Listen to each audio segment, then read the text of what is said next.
Salamat sa paglilinaw. Ang iyong buod at pagpapaliwanag sa Tagalog ay tumpak at malinaw na naipaliwanag ang diwa at konteksto ng do. Esdras 11:35. Kaya't tumindig ka, kumain ka ng tinapay, at huwag mo kaming pabayaan, na gaya ng isang pastol na nag-iiwan ng kanyang kawan sa kamay ng mga mabangis na lobo.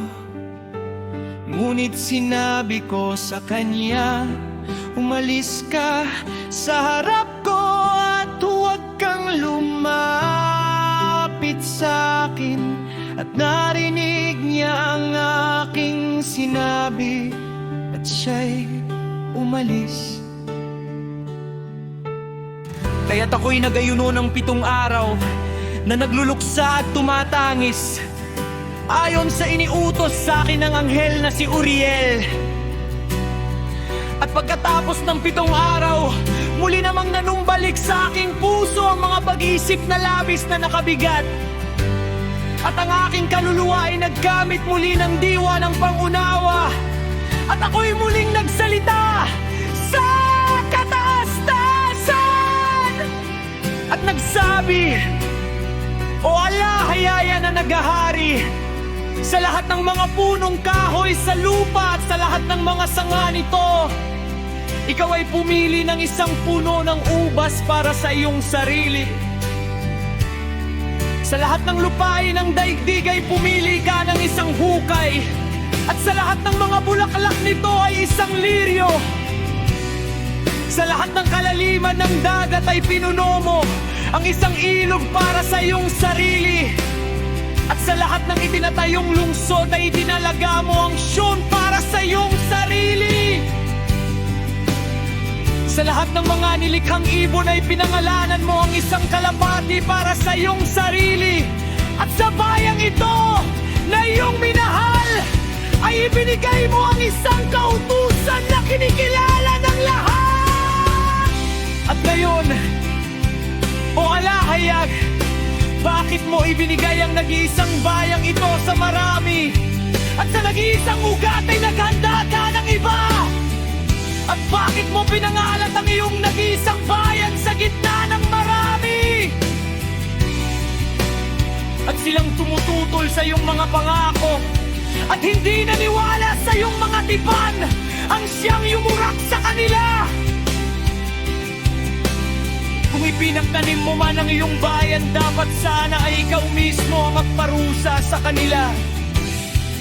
Nangyari nga nang masabi ko ang mga salitang ito, ang anghel na pumunta sa akin noong nakaraang gabi ay muling sinugo sa akin.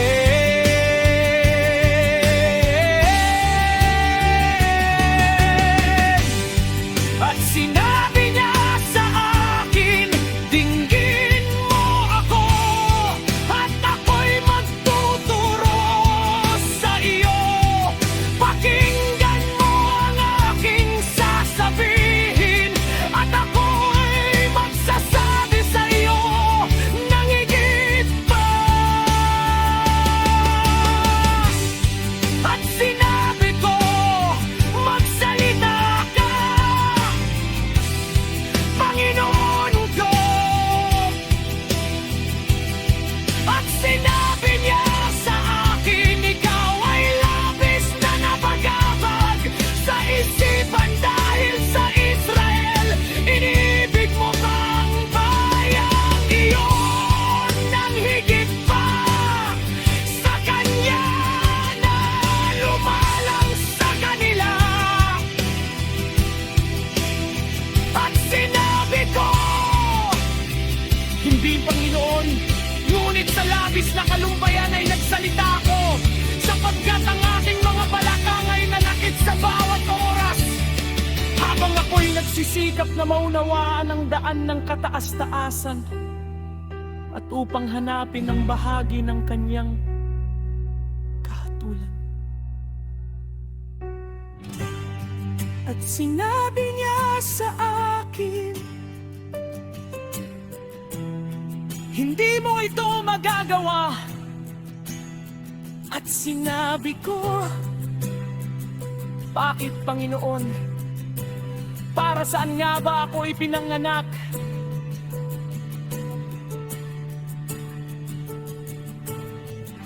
O bakit hindi naging libingan ako sa sinapupunan ng aking ina? Upang hindi ko makita ang pagdurusa ni Jacob at ang nakapapagod na hirap ng angkan ng Israel.